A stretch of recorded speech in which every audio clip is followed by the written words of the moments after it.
Maritime Made on Eastlink is presented by Nova Scotia Business Inc., helping companies large and small grow through export. At Galloping Cows on the west coast of Cape Breton Island, personal touches and a whole lot of local produce are the foundation of their preserves business. Nestled in Port Hood, Nova Scotia, this family business has been growing for over 25 years, selling their preserves through retailers, specialty stores, and online all across Canada. Galloping Cows is a family business that makes preserves for your enjoyment. And we take local produce and spring water and we put those in our process, and it just makes a really nice product for you. We started the business back in 1994. It was a farm market. We had a big market garden, and we also had big fields of strawberries. And so we were doing a whole market garden thing, and we also, with those fields of strawberries, started some strawberry jam. And that's how Galloping Cows started. And then from those fields of strawberries, the first jars of strawberries went into jam.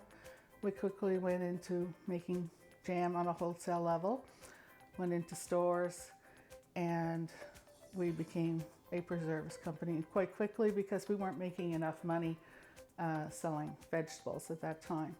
And that's really the beginning of our story.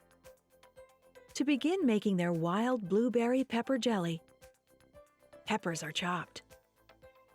First, seeding and chopping red bell peppers and placing the bowl on the scale. Then a jalapeno pepper is chopped. Gloves protect the skin from the capsaicin, the active compound in peppers that creates the heat. Then the hottest ingredient, a habanero pepper, is chopped and added to the bowl to be weighed. The peppers, wild blueberries, and pectin are blended in a food processor. Once ready, these ingredients are poured into the pot, where it will be heated to a full timed boil. After about 10 minutes, it's time to add the sugar. This step requires some serious stirring. While the jam is brought up to the second timed boil, the pectin becomes active. The sugar and pectin will bond to form a gel that creates the right consistency for jams or jellies. Galloping Cows, it makes a living for our family. That's really why we started. It also provides jobs to our local community. The spin-off from our company, goes into our local economy. We live in a very small community and area. Over the years, it's a lot of spin-off. I think in a sense it's a business that keeps on giving. It's the way I look at it. Why do we export?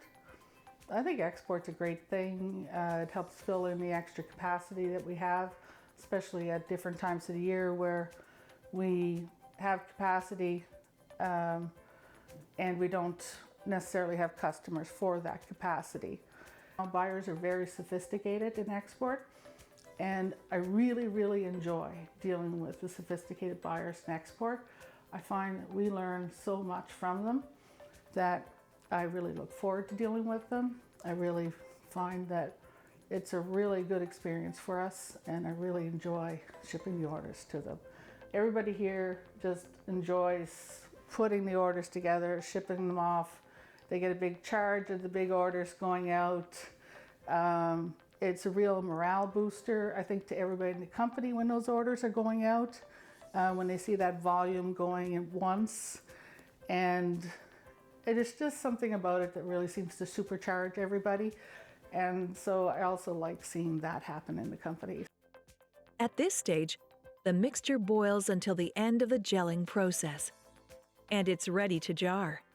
Before the bottling can begin, the bottles are loaded into the sterilizer. Here, very hot water and chlorine do the hard work. The lid is lifted, and the bottles are removed, ready for filling. The jam pot is kept warm on a burner to maintain an even temperature while bottling. The jar lids are soaked in hot water. At 43 degrees Celsius, the hot water softens the liner on the inside of each lid to ensure an excellent seal. The hot jam is hand-poured into each jar to the fill line. Working quickly together, the next person immediately secures the lid and turns the jar upside down. This further sterilizes the lid and helps secure the seal. As the jelly inside the jars cools, the lid will be pulled down and secured.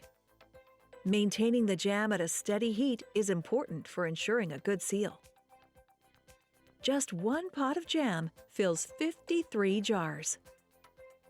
This tray of filled jars is then placed back inside the sterilizer and run through a second time, washing off the outside of the jars in preparation for labeling. In the labeling department, the individual jam jars are laid out.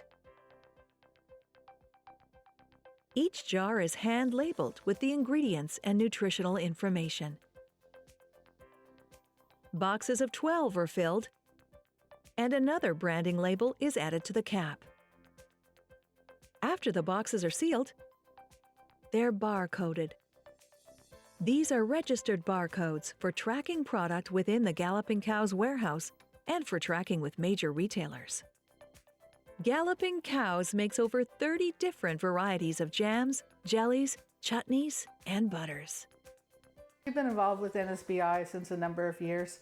We've done training with them recently, but we've been involved with export with them, and we've done different programs with them since quite a number of years.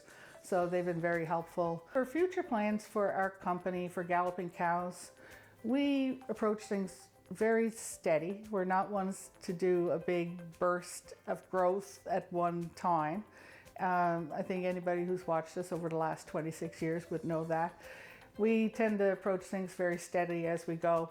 And I think in the future, you're pretty much going to see that is going to be still the way we go, steady as you go.